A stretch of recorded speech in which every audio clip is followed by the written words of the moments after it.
നമുക്ക് അലീനയുടെയും മനുഷ്യങ്ങളുടെയും നാളത്തെ നല്ലൊരു കഥ കേട്ടാലോ? വീഡിയോ ഇഷ്ടപ്പെടുവാണെങ്കിൽ ഒന്ന് ലൈക്ക് ചെയ്ത് ഹൈപ്പ് ചെയ്യാൻ മറക്കരുത്. അതോടൊപ്പം തന്നെ ആദ്യമായി കാണുന്നവരാണെങ്കിൽ സബ്സ്ക്രൈബ് ചെയ്യാനും മറക്കരുത് കേട്ടോ. പിന്നെ ഒരു കാര്യം പറഞ്ഞോട്ടെ, മാമ്പഴം എന്ന എൻ്റെ ചാനലിനകത്ത് എല്ലാ ദിവസവും ഉച്ചയ്ക്ക് അലീനയുടെയും മനുഷ്യങ്ങളുടെയും വരാൻ പോകുന്ന ദിവസത്തെ കഥകളൊക്കെ അപ്ലോഡ് ചെയ്യുന്നുണ്ട് കേട്ടോ. കാണാൻ താല്പര്യമുള്ളവർ കയറി കാണാൻ ശ്രമിക്കണേ. അങ്ങനെ നമ്മൾ കാണുന്ന ഒടുവിൽ വൈജയന്തി അടി ചോദിച്ചു വാങ്ങണം. കിട്ടിയതൊന്നും പോരാ വൈജയന്തിക്ക്. അലീന പോയി കഴിഞ്ഞപ്പോൾ വൈജയന്തിക്ക് ഭയങ്കര സംശയം. അവൾ ഇവിടുന്ന് എന്തൊക്കെയോ കൊണ്ടുപോയിട്ടുണ്ട്. ബാലേന്ദ്രൻ അവളെ വെറുതെ വിടാൻ വഴിയില്ല. അങ്ങനെയാണെങ്കിൽ എന്താണെന്ന് അറിയണമല്ലോ. അതൊക്കെ കരുതിയിട്ട് വൈജയന്തി ബാലചന്ദ്രന്റെ മുറിയിലേക്ക് പോയി കയറി. അവിടെ ലാപ്ടോപ്പിൽ ഇങ്ങനെ സെർച്ച് ചെയ്യുവാണ്. അങ്ങനെ സെർച്ച് ചെയ്ത് കഴിഞ്ഞപ്പോഴത്തേനും കുറച്ച് ബില്ലും കാര്യങ്ങളൊക്കെ കണ്ടു. അത് കണ്ടു കഴിഞ്ഞപ്പോൾ വൈജയന്തിക്ക് മനസ്സിലായി, 1-2 രൂപയല്ല അലീനയ്ക്ക് വേണ്ടിയിട്ട് പൊടിച്ചിരിക്കുന്നത്, ലക്ഷങ്ങളാണ് മുടക്കിയിരിക്കുന്നത്. 15 ലക്ഷം രൂപയുടെ സ്വർണം, 17,000 രൂപയുടെ ഡ്രസ്സും കാര്യങ്ങളൊക്കെ വാങ്ങിച്ച് കൊടുത്തു വിട്ടിരിക്കുന്നത്. അതിനു മാത്രം അവള് ആരാ? തല കറങ്ങുന്ന പോലെ തോന്നി വൈജയന്തിക്ക്. ഓഹോ, അപ്പം നിസാര കളികളൊന്നും അല്ല ഇവിടെ നടന്നിരിക്കുന്നത്. വൈജയന്തി അത് തന്നെ ഇങ്ങ് നോക്കി ബാക്കിയെല്ലാം ഇങ്ങനെ സെർച്ച് ചെയ്തുകൊണ്ടിരിക്കുകയാണ്. വൈജയന്തിക്ക് അങ്ങ് സഹിക്കാൻ പറ്റുന്നുണ്ടായിരുന്നില്ല. അപ്പോഴേക്കുമാണ് രോഹിത് അല്ലോട് വരുന്നത്. രോഹിത്തും മനുഷ്യങ്ങളോട് സംസാരിച്ചുകൊണ്ട് വരുമ്പോഴാണ് അച്ഛൻ ഉപയോഗിക്കുന്ന മുറിയുടെ കഥവ് തുറന്നു കിടക്കുന്നുണ്ട്. ഇതാരെന്ന് ഓർത്തുണ്ട് അങ്ങോട്ട് കയറി കഴിഞ്ഞപ്പം വൈജയന്തി ലാപ്ടോപ്പിനകത്ത് നോക്കിക്കൊണ്ടിരിക്കുക. അപ്പോഴേക്കും രോഹിത് ചോദിച്ചു, അല്ല അമ്മ എന്തായി മുറിയിലെടുക്കുന്നത്? അമ്മയ്ക്ക് എന്തായി മുറി കാര്യം? ഇത് അച്ഛൻ്റെ മുറിയല്ലേന്ന് ചോദിച്ചു. അച്ഛൻ്റെ മുറിയാ. ഇവിടെ ഞാൻ ചില കാര്യങ്ങളൊക്കെ നോക്കാൻ വേണ്ടി കയറിയതാ. എന്ത് കാര്യം? അമ്മയ്ക്ക് ഇവിടെ എന്താ കാര്യം എന്ന് ചോദിച്ചു. അച്ഛനില്ലാത്ത സമയത്ത് ഈ മുറി കയറി ശരിയല്ല. അമ്മയ്ക്ക് അമ്മയുടേതായ ഒരു മുറിയുണ്ട്. അച്ഛൻ്റെ സ്വകാര്യത കൈകടത്താനായിട്ട് അമ്മ എന്തിനാ കൂടെ കയറിയെന്ന് ചോദിച്ചു. ഓ, ഈ പറയുന്ന നിന്റെ അച്ഛനെ എൻ്റെ ഭർത്താവാണ്. ഓ പിന്നെ ഭർത്താവ്, ഇനി അത് പറഞ്ഞാൽ മതി, അച്ഛൻ കേൾക്കണ്ട. അത് കേട്ടപ്പോൾ വൈജയന്തി ചോദിച്ചു, എന്താടാ നിനക്കൊരു പുച്ഛം? ഞാനിവിടെ കയറിയതുകൊണ്ട് ഞാൻ പലതും കണ്ടുപിടിച്ചെന്ന് പറഞ്ഞു. എന്ത് കണ്ടുപിടിച്ചെന്ന് കാണിച്ചു തരാം. ബാക്കി അവൾമാരും കൂടെ ഞാൻ വിളിക്കട്ടെ. അതും പറഞ്ഞാൽ ആ ലാപ്ടോപ്പൊക്കെ എടുത്തോണ്ട് താഴെ ഹാളിലേക്ക് ഇറങ്ങി വരുവാണ്. പിന്നീട് ബബിതയും കൃഷ്ണമോളെയൊക്കെ വിളിച്ചു. അപ്പം മനുഷ്യങ്കർ രൂപത്തിന് വിളിച്ച്, എന്താടാ? ആർക്കറിയാം, എന്താണെന്ന് അറിയില്ല എന്ന് പറഞ്ഞു.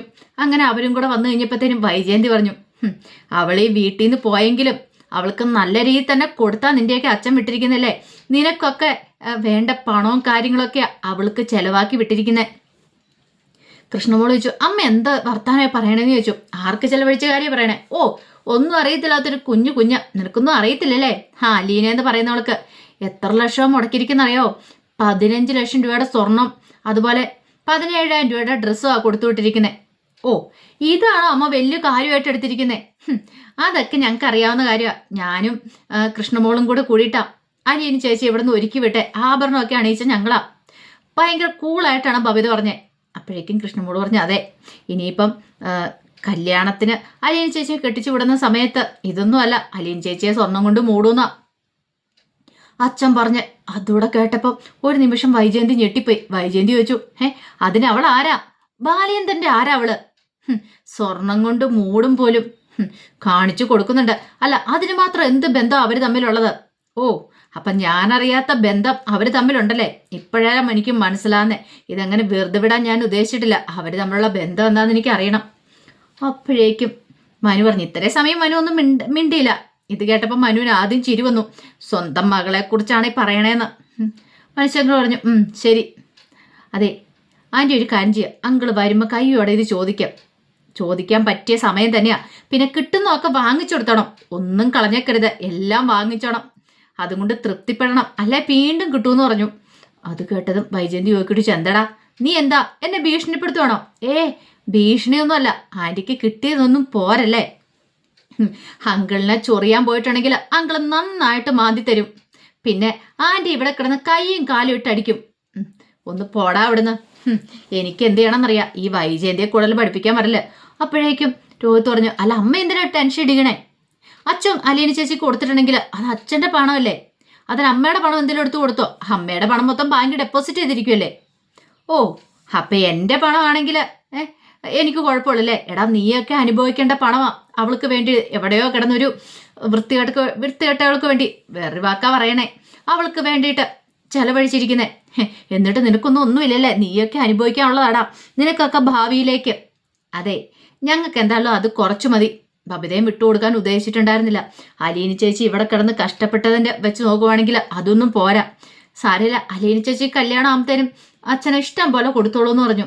ഓ, കല്യാണം അവളെ ആര് കെട്ടിക്കൊണ്ടു പോകാനായിട്ടാ?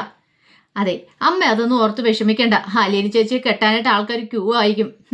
അതൊന്നും അറിയത്തില്ലാത്തോണ്ടാ, അമ്മയ്ക്ക് അലീന ചേച്ചിയുടെ വില അറിയത്തില്ലാത്തോണ്ടാ. പക്ഷെ വില അറിയാവുന്നവർ പലരും ഉണ്ട് എന്ന് പറഞ്ഞു. ആ, ഈ നിൽക്കുന്നവനായിരിക്കും, ഇവനാണല്ലോ ആ വേലക്കാരുടെ വില അറിയാവുന്നേ. അല്ല, ഇവൻ കെട്ടുവാണെങ്കിൽ പിന്നെ ഇവന് ശ്രീധനൊന്നും കൊടുക്കണ്ടായിരിക്കും. അത് കേട്ടപ്പം മനു പറഞ്ഞു, എൻ്റെ ആൻറ്റി എന്തായാലും എഴുതാപ്പുറം വായിക്കേണ്ട കാര്യമൊന്നുമില്ല. പിന്നെ എനിക്ക് എന്താണെങ്കിലും അവളെ മാത്രം മതി. ഞാൻ അവളെ കെട്ടുവാണെങ്കിലും ഞാൻ പണം മേടിച്ചൊന്നും കെട്ടാനും പോകുന്നില്ല. അവളെപ്പോലൊരു പെണ്ണിനെ ഇന്നത്തെ കാലത്ത് കാണാൻ കിട്ടത്തില്ല. അവളുടെ വില ആൻറ്റിക്ക് അറിയത്തില്ലാത്തോണ്ടാ. ഒരു ദിവസം ആൻറ്റി അവളുടെ വില മനസ്സിലാവും. പിന്നെ വില ഇപ്പം തന്നെ 15 ലക്ഷവും 17,000 കൊണ്ടുപോയിട്ടുണ്ട്. അതായിരിക്കും. ഇനി എന്താ, ഇനിയും കൊടുക്കാൻ കാണുമായിരിക്കുമല്ലേ? നീയൊക്കെ അനുഭവിക്കൂടി. കണ്ടോ, നിൻ്റെയൊക്കെ സ്വത്തുക്കൾ മുഴുവനും അവൾ അടിച്ചുകൊണ്ട് പോകും. എന്നിട്ട് നീയൊക്കെ തെണ്ടി തിരിഞ്ഞ് വഴിയൊക്കെ നടക്കും. അങ്ങനെയൊക്കെ പറഞ്ഞു. വൈജയന്തി അങ്ങോട്ട് കയറിപ്പോകുമ്പത്തേനും കൃഷ്ണമോള് ഭവതിയോട് പറഞ്ഞു, ഈ അമ്മയ്ക്ക് ഇതെന്താ അത്? അച്ഛൻ കൊടുത്തേന് അമ്മ കണക്ക് പറയുന്നുണ്ടോ? മനു പറഞ്ഞിട്ട് കാര്യമൊന്നുമില്ല. കൃഷ്ണമോള് പറഞ്ഞു, ഇതാ മിക്കവാറും അച്ഛൻ വരുമ്പോൾ അമ്മയ്ക്ക് കിട്ടാനുള്ള പരിപാടിയാ. കാരണം ഇതെങ്ങാനും ചോദിച്ചുകൊണ്ട് ചെന്നിട്ടുണ്ടെങ്കിൽ കൃഷ്ണമോൾക്കറിയാലോ സത്യങ്ങളും കാര്യങ്ങളൊക്കെ, അലീന ആരാന്നുള്ള കാര്യങ്ങളൊക്കെ. മനുഷ്യൻ കണ്ട് ശരിക്കും ചിരി വരുന്നുണ്ടായിരുന്നു. ആൻറ്റി ഇത് വാങ്ങിച്ച് കെട്ടാനുള്ള പരിപാടിയാ. അങ്കിള് വെറുതെ ഇരിക്കില്ല. ഇതെങ്ങാനും ചോദിച്ചത് പരമാർത്ഥമാണെങ്കിൽ അങ്കിള് അടിച്ചിരുത്തുക തന്നെ ചെയ്യും. അതിനൊരു വ്യത്യാസമില്ല. പിന്നീട് ബാലേന്ദ്രനാണെങ്കിൽ പുനലൂർ വന്നൊരു മുറിയെടുത്ത് കഴിഞ്ഞപ്പോൾ ബാലേന്ദ്രന് വല്ലാത്തൊരു അസ്വസ്ഥത തോന്നി. കാരണം ഒന്നും പറ്റുന്നില്ല. അലീനയെക്കുറിച്ചുള്ള ചിന്തകളും കാര്യങ്ങളും. ആ വീട്ടിലേക്ക് തിരികെ പോകാൻ പോലും തോന്നില്ല കടപ്പാട്ടൂർക്ക്. അങ്ങോട്ട് പോയിട്ടുണ്ട് എന്തായിരിക്കും എന്നൊരു ചിന്തയായിരുന്നു. അവിടെ ചെല്ലുമ്പോൾ വൈജയന്തി വന്ന് കാണുമായിരിക്കും. അല്ല, മനു വിളിച്ചപ്പോൾ പറഞ്ഞായിരുന്നല്ലോ അവൾ വന്നിട്ടുണ്ടെന്ന്. അലീന അവിടെ നിന്ന് ഇറങ്ങാൻ കാത്തിരിക്കുമായിരുന്നു അവൾ വരാനായിട്ട്. അവളുടെ മുഖത്ത് നോക്കണമല്ലോ. അപ്പം അതിനുള്ള എനർജി സമ്പാദിച്ചുകൊണ്ട് വേണം ഇവിടുന്ന് പോകാനായിട്ട്. എന്തെങ്കിലും പറഞ്ഞുകൊണ്ട് വന്നിട്ടുണ്ട് പിന്നെ ഒന്നും നോക്കത്തില്ല. എല്ലാവരെയും ഓർത്താ ഇത്രയും നാൾ ക്ഷമിച്ചത്. പക്ഷെ ഇനി അതിൻ്റെ ആവശ്യമൊന്നുമില്ല. ഇനി അവളെ എങ്ങനെ അഴിച്ചു വിട്ടിട്ടുണ്ടെങ്കിൽ തന്നെ തലയിൽ കയറി ഇറങ്ങുള്ളൂ. അങ്ങനെ ചില ചിന്തകളൊക്കെ ആയിരുന്നു ബാലേന്ദ്രൻ്റെ മനസ്സിൽ. കുറച്ച് കഴിഞ്ഞപ്പോൾ അലീന മുറിയിൽ ഡ്രസ്സൊക്കെ മാറി ഇങ്ങനെ പുറത്തേക്ക് വന്നു. മുറി കുറച്ച് സമയം ഇരുന്നു. അല്ലെ, എനിക്ക് പിന്നെ എന്ത് ചെയ്യണമെന്ന് അറിയത്തില്ല. കാരണം അത്രയും വലിയൊരു വീട്ടിലെ മുറിയിൽ ആകെപ്പാടെ ഒറ്റപ്പെട്ടൊരു ഫീലായിരുന്നു. എന്ത് ചെയ്യണമെന്ന് അറിയത്തില്ലാത്തൊരവസ്ഥയായിരുന്നു. അങ്ങനെ അലീന പുറത്തേക്ക് വന്നിട്ട് അവിടെയൊക്കെ നോക്കുകയാണ്. അലീനയ്ക്ക് ഒരു പരിചയമില്ലാത്ത സ്ഥലമാണ്. അതുകൊണ്ട് എവിടെ പോകണം, എവിടെ ഇരിക്കണം എന്നൊന്നും അറിയില്ല. അങ്ങനെ അലീന അതിലൂടെ മുറി കൂടെ ഇങ്ങനെ നടന്നു വരുമ്പോഴത്തേനും അവിടെ സ്റ്റാലിൽ ഇരിക്കുന്ന കണ്ടു ഹാളിൽ. ഒരു നിമിഷം അലീന അമ്പരപ്പോടെ നോക്കുകയാണ്. കുറേ മദ്യക്കുപ്പികൾ ഗ്ലാസ്സെല്ലാം നിരത്തി വെച്ചിരിക്കുക. അതിനിടയ്ക്ക് സ്റ്റാലിലിരുന്ന് മദ്യപ്പിച്ചുകൊണ്ടിരിക്കുക. ഒരു നിമിഷം അലീന ഒന്ന് ഞെട്ടിപ്പോയി. അപ്പം തൻ്റെ പപ്പ എന്ന് പറയുന്ന ആൾ ശരിക്കും ഒരു മുഴു കുടിയൻ തന്നെയാണോ? എപ്പോഴും ഈ കുടി മാത്രമേ ഉള്ളൂ എന്നൊരു ചിന്ത അലീനയുടെ മനസ്സിലുണ്ടാകുന്നുണ്ട്. പെട്ടെന്ന് സ്റ്റാലി അലീനയെ കണ്ടു. അലീന എന്ന് വിളിച്ചു കഴിഞ്ഞപ്പോഴത്തേനും അലീന പെട്ടെന്ന് മുറിയിലേക്ക് കയറിപ്പോയി. അലീനയ്ക്ക് എന്തോ വല്ലാത്തൊരു ബുദ്ധിമുട്ട് തോന്നി. കാരണം അലീന ഒരിക്കലും പ്രതീക്ഷിച്ച കാര്യമായിരുന്നില്ലത്. 10-23 വർഷങ്ങൾക്ക് ശേഷം മകളെ കാണുന്നതാണ്. എന്നിട്ടോ മകളെ ഒരു മുറിയിലാക്കിയിട്ട് അച്ഛനിരുന്ന് മദ്യപിച്ചുകൊണ്ടിരിക്കുന്നു. അന്നെങ്കിൽ മകളോടൊത്ത് വന്നിച്ച് വിശേഷങ്ങൾ തിരക്കാനോ ഒന്നും കൂട്ടാക്കുന്നൊന്നുമില്ല. അതൊക്കെ അലീനയെ വല്ലാതെ ബുദ്ധിമുട്ടിപ്പിക്കുന്നുണ്ടായിരുന്നു. കടപ്പാട്ട് വീട്ടിലാണെങ്കിൽ അച്ഛനിങ്ങനെയും ചെയ്യത്തില്ല. ആ ഒരു ചിന്ത മനസ്സിലുണ്ടായി. കുറച്ച് കഴിഞ്ഞപ്പോൾ സ്റ്റാലിൻ അങ്ങോട്ട് വന്നു. അതെ, ഞാൻ നിന്നെ വിളിച്ചായിരുന്നു, എന്നിട്ട് നീ കേട്ടില്ലായിരുന്നോ? അത് പിന്നെ എനിക്ക് മദ്യപിക്കുന്ന ഇഷ്ടമില്ല. അതുകൊണ്ടാണ് ഞാൻ അവിടെ നിൽക്കാതെ ഇങ്ങോട്ട് പോകുന്നത്. അതെ, ഈ മദ്യപാനം എന്ന് പറഞ്ഞാൽ എൻ്റെ അതൊരു ശീലമായി. കാരണം ഞാനൊരു പട്ടാളക്കാരനാണെന്നറിയാലോ. അപ്പം എനിക്കങ്ങനെ മദ്യപാനം ശീലമായിട്ടുള്ള കാര്യമാണ്. അത് ഒഴിവാക്കാനൊന്നും പറ്റുന്നൊന്നുമല്ല. ഞാനിങ്ങനെ ഇടയ്ക്ക് ഇങ്ങനെ മദ്യപിച്ചുകൊണ്ടിരിക്കും. ചില സമയത്ത് ടെൻഷൻ കൂടുവാണെങ്കിൽ കൂടുതലായിട്ട് മദ്യപിക്കും. ഇതൊന്നും ഓർത്ത് നീ ടെൻഷൻ അടിക്കേണ്ട കാര്യമില്ല. അല്ല, നിനക്ക് മുറിയൊക്കെ ഇഷ്ടപ്പെട്ടോ? അലീന പറഞ്ഞു, ഇഷ്ടപ്പെട്ടില്ലേ? ഇഷ്ടപ്പെട്ടില്ലേ? അതെന്താ? പറഞ്ഞല്ലോ, എനിക്ക് ഇത്ര വലിയ മുറിയുടെ ആവശ്യമൊന്നുമില്ല. ഒരു ചെറിയ മുറി മതി. അല്ല, ചെറിയ മുറി ഇത് മാത്രമേ ഉള്ളൂ.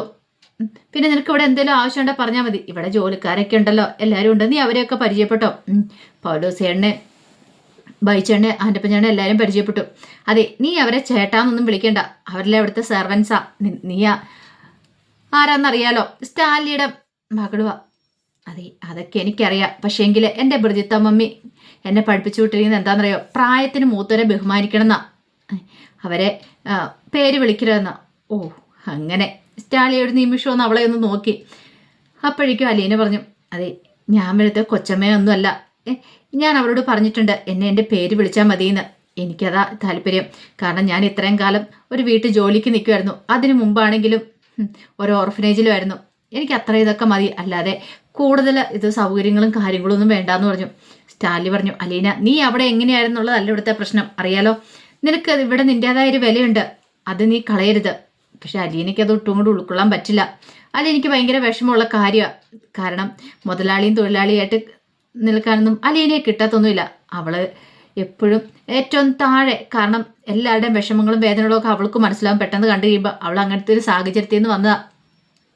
അതുകൊണ്ട് അവൾക്ക് എന്തിനു വേദനും അതിൻ്റെതായ ന്യായങ്ങളും കാര്യങ്ങളും ഒക്കെ ഉണ്ട്. പക്ഷെ അലീന പറയുന്ന കാര്യങ്ങൾ സ്റ്റാലിക്ക് അത്രയ്ക്ക് അങ്ങോട്ട് ദഹിക്കുന്നുണ്ടായിരുന്നില്ല. അലീന പക്ഷെ വിട്ടുകൊടുക്കത്തുമില്ല. കാരണം അവൾ അനുഭവിച്ച വേദനകളും വിഷമങ്ങളും ഈ 10-23 വർഷക്കാലം അവൾക്കല്ലേ അറിയുള്ളൂ. സ്റ്റാലിക്ക് അതിനെക്കുറിച്ച് അറിയില്ല. കാരണം സ്റ്റാലിൻ അങ്ങനെ ഒരു സാഹചര്യത്തിൽ ജീവിച്ചിട്ടുമില്ല, അങ്ങനെ ജീവിക്കുന്ന കണ്ടിട്ടുമില്ല. പക്ഷെ അലീനയുടെ സ്റ്റാൻഡിൽ തന്നെ നിൽക്കുകയാണ്. കാരണം അലീന പറയുന്ന കാര്യങ്ങളിലൊക്കെ തന്നെ അലീന ഉറച്ചു വിശ്വസിക്കുന്നുണ്ടായിരുന്നു. അതുകൊണ്ട് വിട്ടുകൊടുക്കാനും അലീന തയ്യാറായിരുന്നില്ല. അതിൻ്റെ കഥകളൊക്കെയാണ് കാണുന്നത്. ഒരു കാര്യം ഉറപ്പാ, ബാലയൻ തന്നെ ഇനിയിപ്പം പുനരൂരിന്ന് തിരിച്ചു വരുമ്പോൾ ഒരു ഭൂകമ്പത്തിനുള്ള സാധ്യതയുണ്ട്. ബാലേന്ദ്രൻ വെറുതെ ഇരിക്കില്ല. വൈജയന്തിക്കുള്ള പണി തന്നെയായിരിക്കും. അത് ചെറിയ പണിയൊന്നുമല്ല, വൈജയന്തിയെ പൂട്ടുക തന്നെ ചെയ്യും. അപ്പം അതിൻ്റെ കഥകളൊക്കെ നമുക്ക് എല്ലാവർക്കും കാത്തിരിക്കാം കേട്ടോ. ഒരിക്കൽ കൂടി എല്ലാവർക്കും ശുഭരാത്രി നേർന്നുകൊണ്ട് നിർത്തുന്നു. നന്ദി.